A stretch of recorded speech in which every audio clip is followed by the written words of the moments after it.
especially on the heels of last night's speech by the President. I've been, like you, and you, a product of Jesuit education, and you know our motto is triumph through tribulations, and we can't escape those tribulations. As hyphenated Americans who are perpetual foreigners by virtue of our accent and our appearance, more than 65% of Asians in this country are immigrants. And, we encounter a unique type of issue. The Equal Employment Opportunity Commission engaged the Gallup poll to study discrimination in the workplace and determined that it showed that 24.5% of African Americans reported experiencing discrimination in the workplace on a regular basis. Hispanics reported it about 22%. The most surprising thing for the chair of the EEOC was that Asians reported it the highest, at 32.5%. Beyond that, what really confounded me was that the lowest percentage of complaint filers were also those who experienced discrimination the most. And what you find is that it carries over both in terms of employment in the federal sector and the benefits that the programs offer in the field. There are a whole host of things that I think you will be able to work on. I don't necessarily want to pose a question, but I do want to offer my services to ensure that we have your vision in the Senate and your support for the President. And hopefully you will be able to eradicate this anti-American concept of discriminating against an individual by virtue of his or her accent or appearance. Thank you.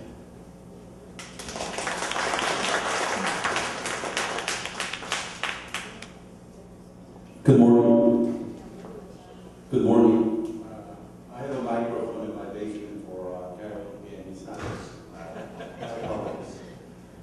My name is Steve Lee, and I chair Vocational School for Korean American Association of Virginia. Matter of fact, it is located right here in Seven Corners at Wilson Center. We teach about 700 Korean Americans every year. Today we are here as a guest from the chamber. Thank you very much. I wish we can have something like this in our Korean community as well. With that, Mr. William Hong, our president, is here.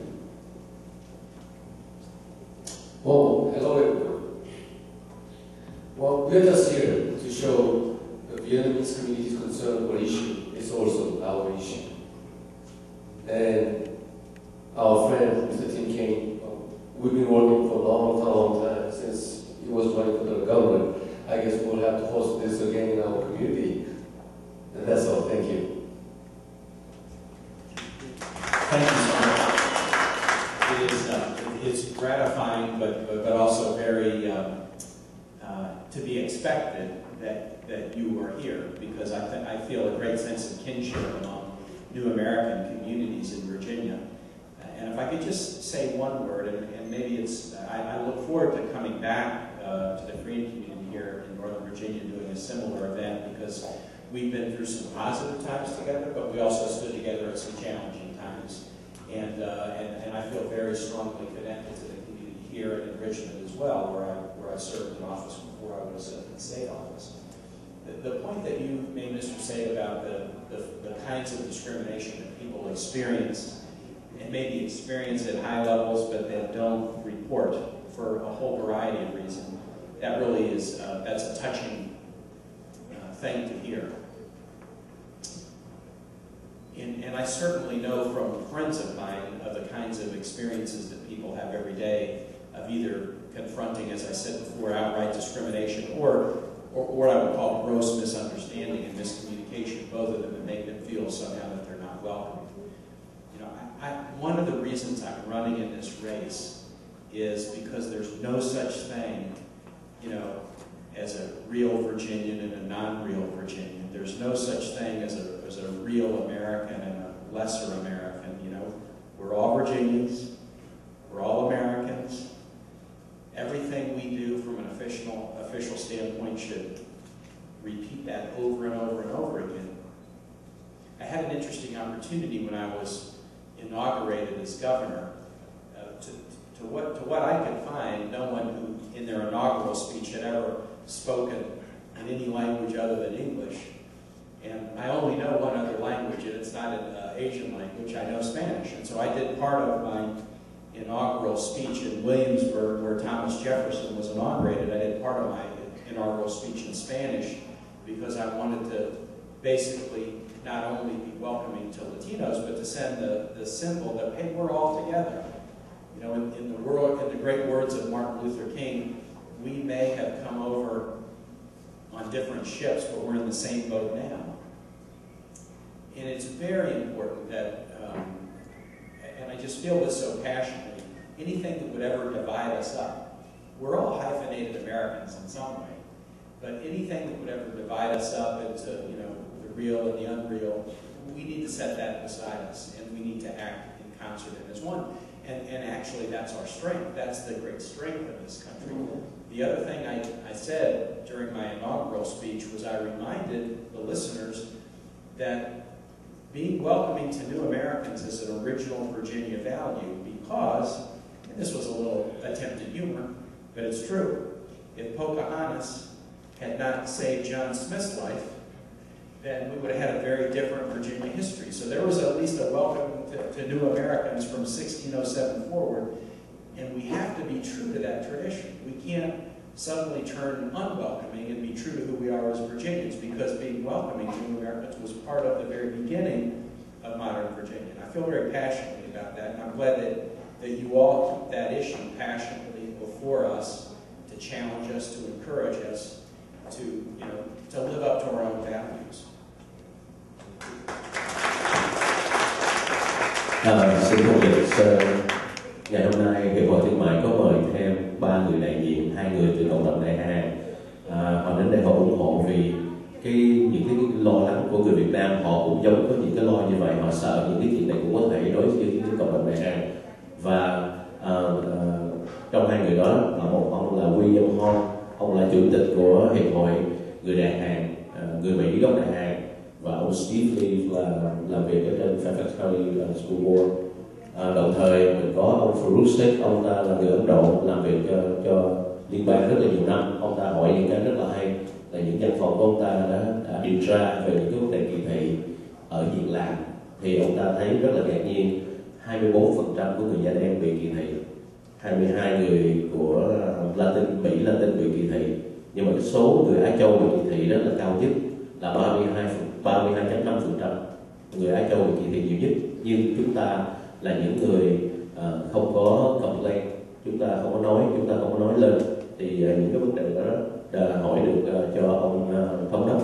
Thì ông thống đốc nói cái campaign của ông ta là lúc mà ông ta ứng cử như vậy, ông là một người ứng cử viên không có phân biệt người nào Mỹ nhiều hơn, quyền lợi nhiều hơn người khác, tất cả chúng ta đều giống như nhau, đều có quyền lợi giống như nhau, và người Á Châu, người Mỹ vân vân, chúng ta đều giống như nhau. Thì ông ta làm việc rất là hăng say và rất là đam mê để bảo vệ cái quyền công dân của tất cả mọi người, giống như cái hiến pháp đã được đặt ra. Cảm ơn.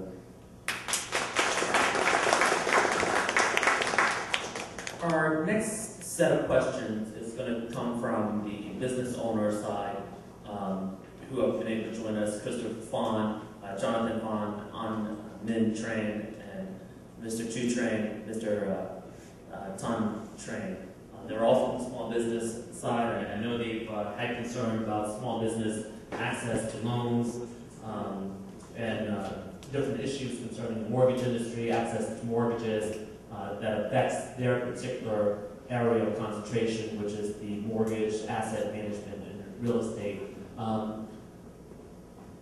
On the end, we have a very special guest, Ms. Jeannie Nguyen. She's from the Vietnamese Voice of America. I believe you know her well. She has a very legitimate concerns concerning Vietnamese Americans' representation in the local and federal government, and voter problems and issues concerning minorities at the voters' booth. With that being said, I want to provide them a quick opportunity to speak. Unfortunately, I know Your Excellency has to leave in a very short time here, in a couple minutes. So if we can just have real quick comments, introduction or comments, please. Good morning, Governor. I'm Jonathan Farmer, President of Access Management Group in Virginia here, and just like what Dr.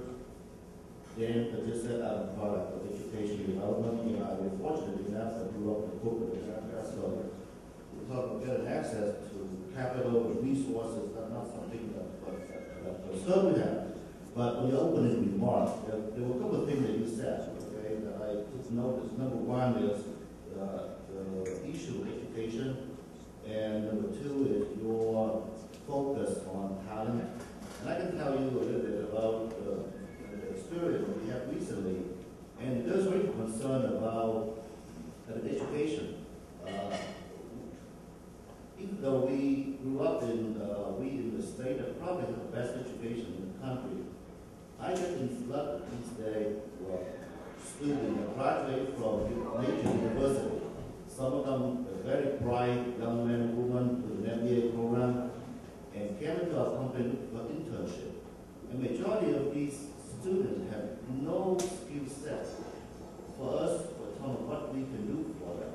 And I posed one question to one young lady, and I said, what do you want to pay? And she said, I'm currently getting paid $12 an hour, so anything over $12 is good. And what went through my head is that, as a parent, parent probably pay $100,000 for education. But these students come out and get a $14 an hour job. And so I think that there got to be something better to do with our education system. I think whether it's work training, whether or not internship, because as an employer, we looking for specific criteria of who we hire, not so much of the education or the fourth-point average. That's one issue. The second issue I want to bring up is, like I said, I do realize that despite the success that we have from the Asian community, as a fast-growing community, high and medium income, with a high education, I realize that many of the small business owners in this area, especially in the Eden area, still run a mom-and-pop business due to the language barrier, despite the resources coming out from the local government, state and federal. I don't believe these people get access to any of the resources. They have no legal advice, they have no access to capital, none of these things. So despite our success that we can sit here and brag all day, I still see that there are many major challenges though, that, as you run for the United States Senate, for these things we got to take into consideration. Thank you. Your Excellency, thank you for being here. I am in the banking business, and on a day basis, one of the major obstacles or challenges in the nightmare of a small business owner is financing. They take financing just to get started, to stay in the business, and hopefully to develop. But one of the main problems is financing. So they turn to the SBA program on the federal level, but it's too restricted, too much challenges, it's too murky. So they end up going around and ask for the local business owner to lend them money at a very high rate. And that's part of their downfall. So I was wondering whether Virginia would have a program that would supplement the SBA program to help small business to get started and stay in business and nurture them to grow at the national level. In my experience, I started my business in 2006. I struggled for 3 years just to get $3,000 to fix my business or to negotiate a lease. So if Virginia has a program to supplement the SBA federal loan program, that would be a great tool to start and grow business. Yes, my name is Chu Nguyen. I'm a civil engineer. I came here before 75. And I also work with the DNC director on the PAC database. I think Governor Ken was the former chair of the DNC. Okay. What Governor Ken shared with us, his life observation is that since a young man in Honduras, that society cannot fully develop its potential unless it gives citizens political equity along with economic equity. then again, the job government, we have great jobs. And if we don't have jobs, we end up in soup kitchen, we don't have much right. Okay? Now, I also work for Federal Bank, so I know a little about economics and investment. So as an analyst, I observed 40 years ago, Eden Center was simply a trash production site. Okay? The Vietnamese refugee, enormous, do a great job, paying taxes. Like that, we are not treated fairly here, I believe. Okay? For example, the police still continue to make arrests based on false pretense and falsified report, as mentioned by a recent article, Wall Street Journal, about the San Francisco, thing like that. And then what we can do is that, Governor, if you can help us, because we are a large community, to outgo Eden Center. We're about to here. We need opportunity to pay more job, income, and taxes. Thank you very much.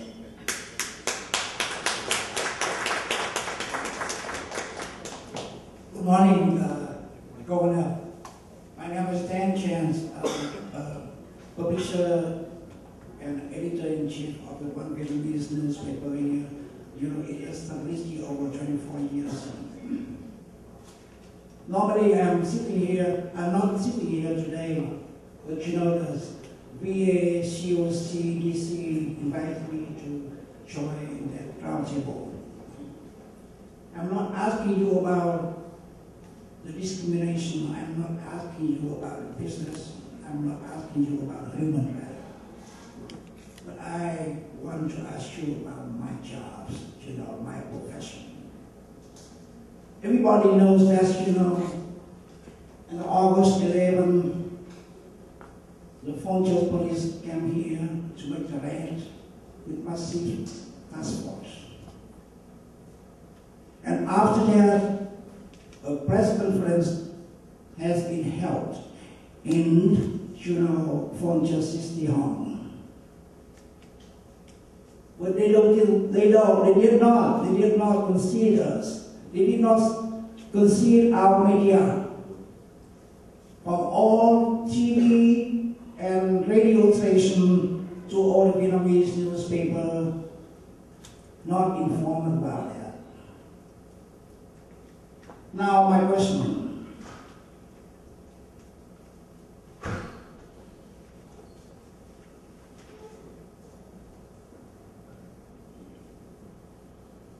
But you know, American media was there. What is your point of view about this matter? That's the first question. And I came here today to bring up one like breaking news.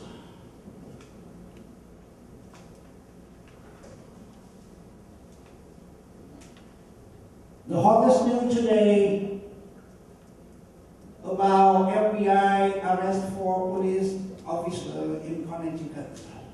Did you hear about that? I have all the news with me here, but I forgot my reading glasses. I cannot read it. Can somebody to read that for everybody? Just very short because it's very important. Very, very important, this news. This is the FBI arrest 4 police officers for conduct consisting of violence to an individual. The indictment says Miller reported to a police department leader described as a co-conspirator who blocked efforts by police commissions to investigate Miller's misconduct. That refers to Chief Leonard Gallo, according to his attorney, who denied that Gallo blocked the investigation. It's unfair that he has mentioned in this regard that he is an indictment. The indictment accuses unnamed union leaders of intimidation and interference to protect the officers, including the deception of a rat posted on a bulletin board and a cartoon saying, "You know what we do with snitches," in police law.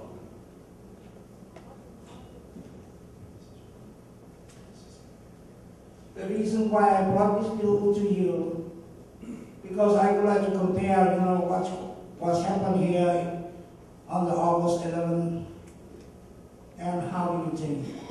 Do we have the same like investigate here in Fonchos? Like they have that, they did that in Connecticut.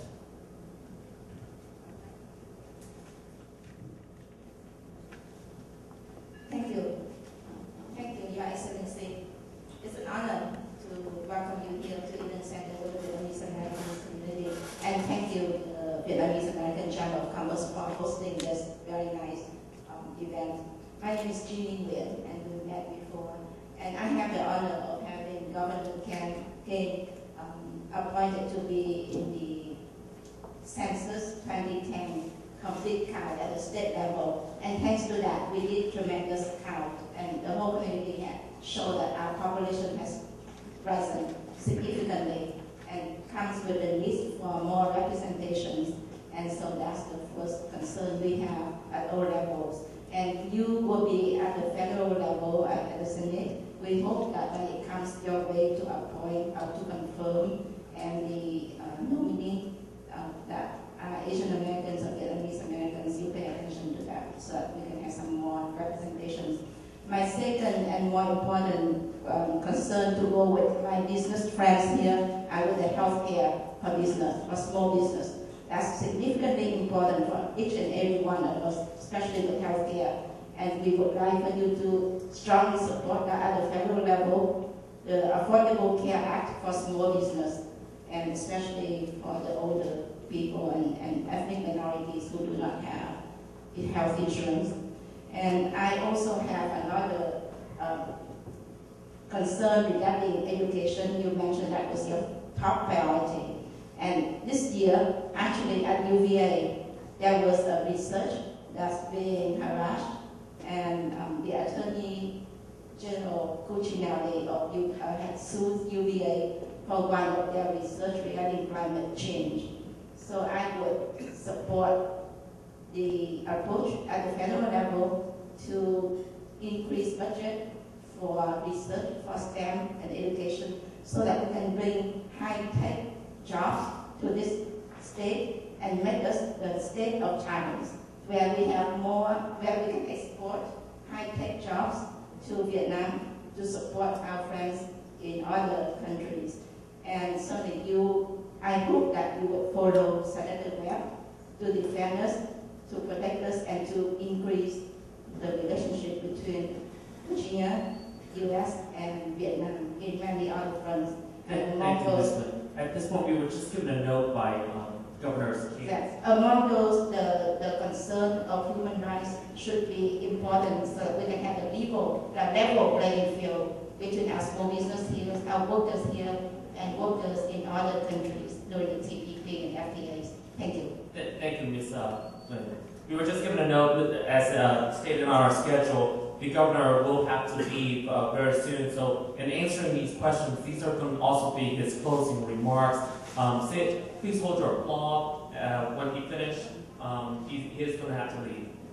I have a 12:45 conference call that I have to get on, and so that's why my staff is buzzing. But let me say a few comments with respect to your questions and concerns, and then say a word of close. And we'll consider this the beginning of a dialogue. I want to come back to the Eaton Center, as was mentioned, to visit with folks at their businesses. I think I've been to the Eaton Center maybe 3 or 4 times during the course of my time in state office, and I look forward to coming back. But again, to the chamber, thank you so much for pulling together such a good group of leaders. A couple of themes to the questions. Mr. Fine, your concern about employees coming to you who don't have either the desire for the right salary or the skill set is hugely important.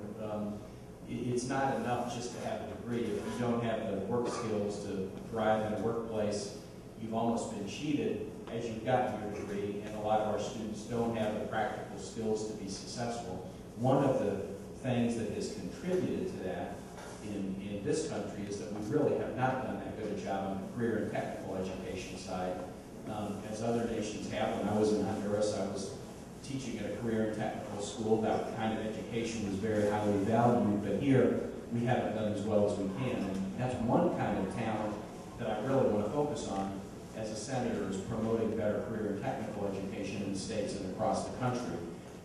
You both have raised the issue, Mr. Tron as well, concerning the financing questions. And I talk to small businesses every day who tell me that we had a relationship with the bank and they used to loan us money and we've always paid our loan on time, but this year the loan is only half as much, or we have to put up personal guarantees.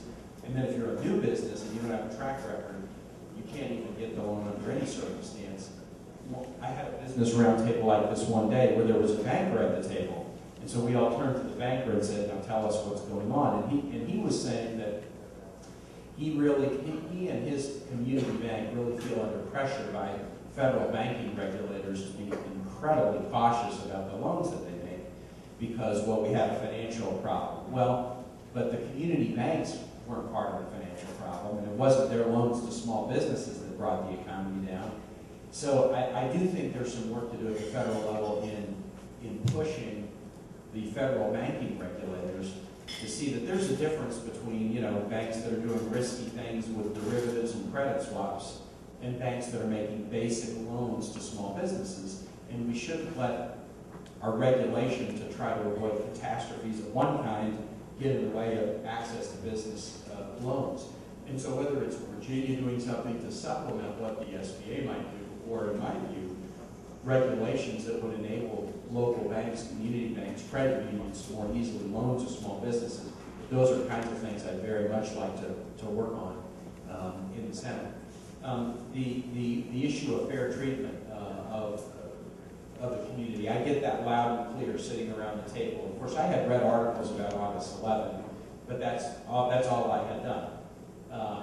Now I've had a chance to hear from people about the effect of August 11 and the aftermath and people's continuing concerns about whether they're being treated fairly or not. And again, as I said earlier, sometimes there can be concerns because there is discriminatory treatment, and sometimes there can be concerns that are because of misunderstandings, miscommunication, and we have to get to the bottom of that to fully understand how to fix it. The issues that you raised with respect to media.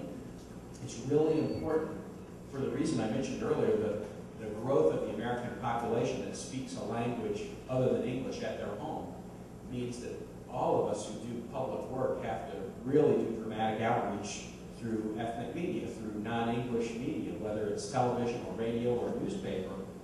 If we're not reaching out on government websites, we're not reaching out in terms of where we run advertisements, where we make public service announcements, who we include on our release of press materials to include all ethnic media, then we make a big mistake. And I can tell you that from the time I started running for state office in 2001 until today, it's been 11 years, the number of ethnic media, radio stations, TV programs, newspapers has just grown dramatically in Virginia, and we always have to keep up with it and make sure that we're fully informing. Having read the article today about what's going on in Connecticut, I don't know whether there's any analogy between that and what's happened here. I'm sure by asking the question, you're wondering if there's an analogy, if there's a comparison. I don't know enough about the situation to really be able to comment on that. I mean, obviously, as a mayor first, mayor of Richmond and then governor, you know, I work very hard to make sure that the law enforcement agencies that I work with are treated all fairly. And look, I had a state police when I was governor that I think did a very good job, but even they would admit at some points in their interaction, especially with people who are not, you know, not always native English speakers, there's room for improvement and closer work with the community. So I think that's something that may well be part of the solution to the concern that you expressed. And finally, with respect to health care, you know, a positive aspect of the health care reform was that millions of American small businesses that have fewer than 50 employees can now get a tax credit for purchasing health insurance for their employees. That's a good thing. But that hasn't slowed down the cost of health care going up. It just provides a tax credit to maybe better afford the growing costs. What we really need are strategies that will slow down the cost growth. And if we don't do that, no amount of tax credit is going to help a small business. And so that is something I'm very committed to working on with small business leadership in the Senate, is strategies that are about cost savings so that there can be wide health care access, but the costs are not such that they choke off small businesses' ability to be successful. Let me again just say thank you. This has been a wonderful discussion of an hour and a half, and I can tell, I bet we could stay here for another hour and a half and we would still discuss, but I'll look forward to more opportunities. I really appreciate and I'm honored by the fact that you would all come today.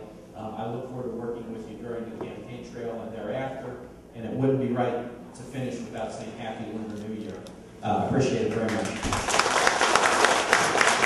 Thank you, Your Excellency. Thank you very much for that.